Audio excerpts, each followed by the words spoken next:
That's it. Let's get started. Today we'll continue with our usual series of transitioning to fulfilling our divine potential. And I'm here to speak to someone, I don't know who needs to hear this. Listen, I know for some reason you're desiring growth at all means. You really want growth. The problem is you are still very much comfortable with your current season.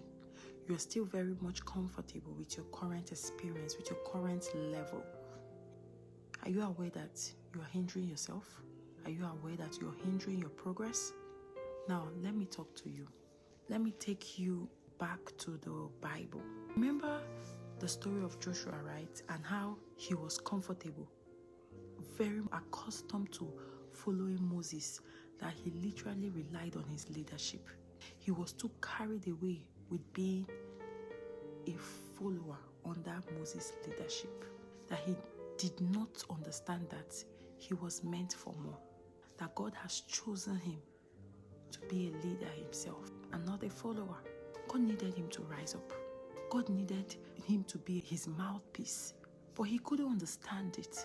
He couldn't understand God's constant prompting, God's constant calling over his life. He was not sensitive. It took the death of Moses before he could understand who he was. You can imagine.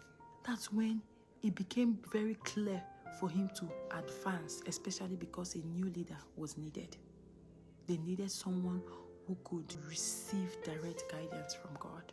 It begins to baffle me because, listen, I begin to realize the reason why the Bible says in Ecclesiastes chapter 10 verse 7, it's an error for servants to ride upon horses and princes walking as servants upon the earth. This thing is really an error.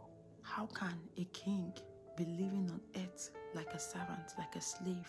Let's go back. You agree with me that despite the fact that the Israelites were obeying Moses' instruction after his death, they were not still making real progress, no, towards Canaan. They were not.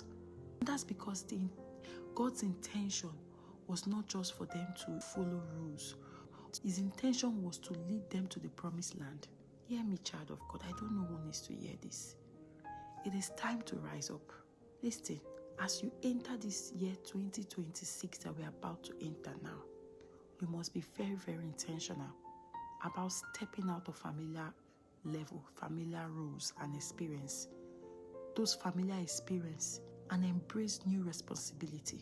Yes, because you must understand that God has called us to lead, to steward in ways that we may not expect.